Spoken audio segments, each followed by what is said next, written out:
Before we get into the video, I just want to give a big thank you to my new subscribers and viewers out there. You guys are fantastic. I love you. If you like the video, subscribe. Like the video, share it. And with that being said, please enjoy my thoughts on and early impressions of The Outer Worlds 2.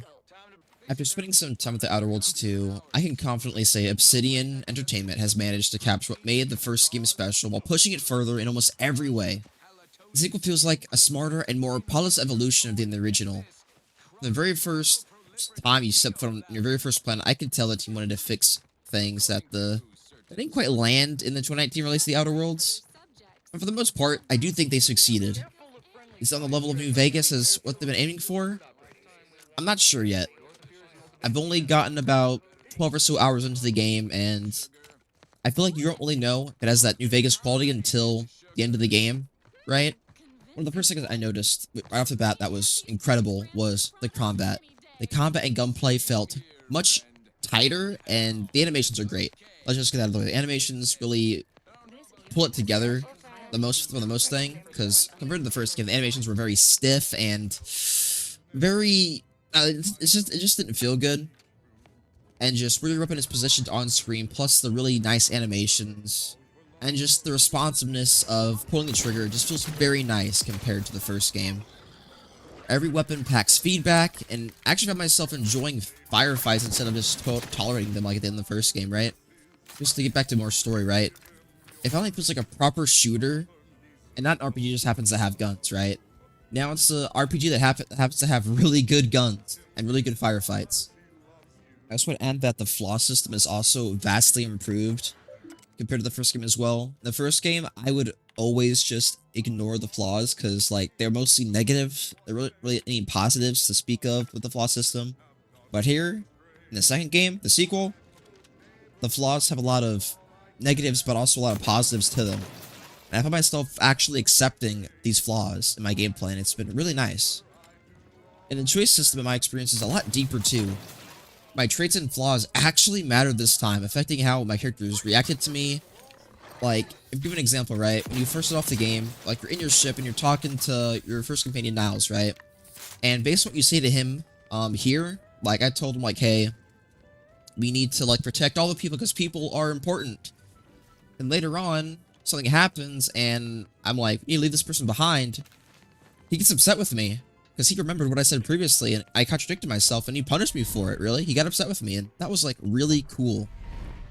Just that whole system, and this carries throughout the entire game. If at any point you contradict anything you said previously, you will be punished for it. Characters will point you out and be like, hey, but you said this before. Like, stuff like that is so crazy and so cool.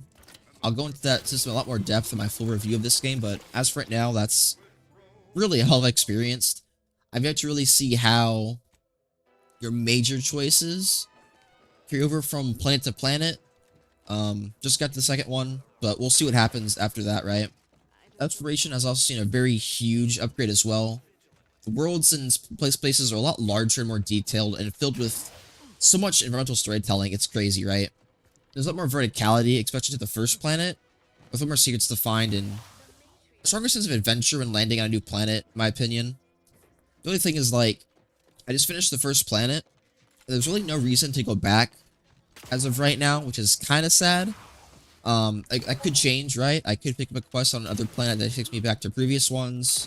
And if there are, I haven't found them yet. But as of right now, that's one concern I do have, is that there might not be a reason to go back to planets I've already finished in terms of story and questing.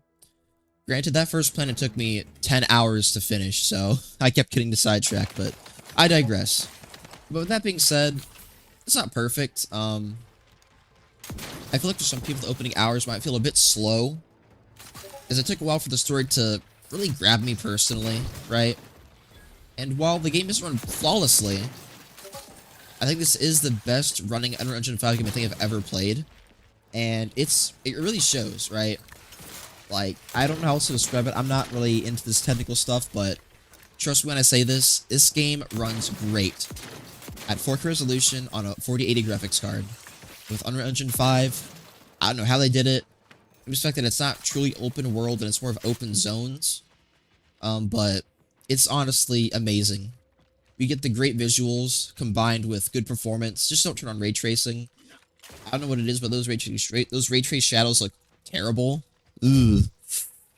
To circle back to what's new and improved, I think it is fair to say that this isn't really a radical reinvention of the Outer Worlds, more of a refined version of what's already worked, with a lot more care putting into like the other systems, and the leveling up system is very much like New Vegas, but it's crazy, right?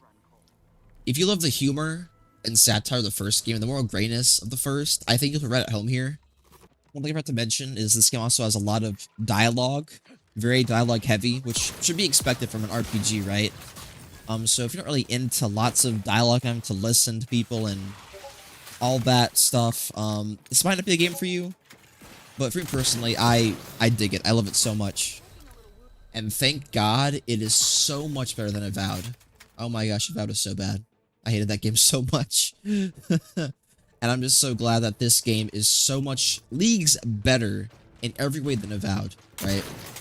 I almost did a video on it, but I played so little of it because I was just so disappointed. I really couldn't have anything to say about it because I only played like 5 hours before I just dropped it entirely.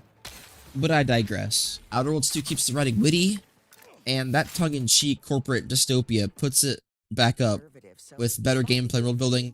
It really does hit for me personally, and it feels like Obsidian actually listened to the community. They improved the combat, deepened the role-playing systems, and given us more freedom to explore, right?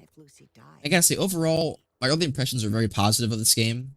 The Outer Worlds 2 feels like a very confident sequel that respects what came before, while meaningfully improving upon it. It remains to be seen if it's a true successor to New Vegas, but only time will truly tell if that really happens. While it's not the perfect running game, it is the best running Unreal Engine game I think I've ever seen that I've played, right? That's worth something. That's worth praising something for. And if you're a fan of choice-driven adventures with sharp writing and a bit of humor, I think you'll be right at home with this one. But I'm not going to recommend it yet, as I want to play a bit more of it, but these are just my early impressions of the game so far. With that being said, hope you enjoyed the video, and with that, see you guys next time. Peace out.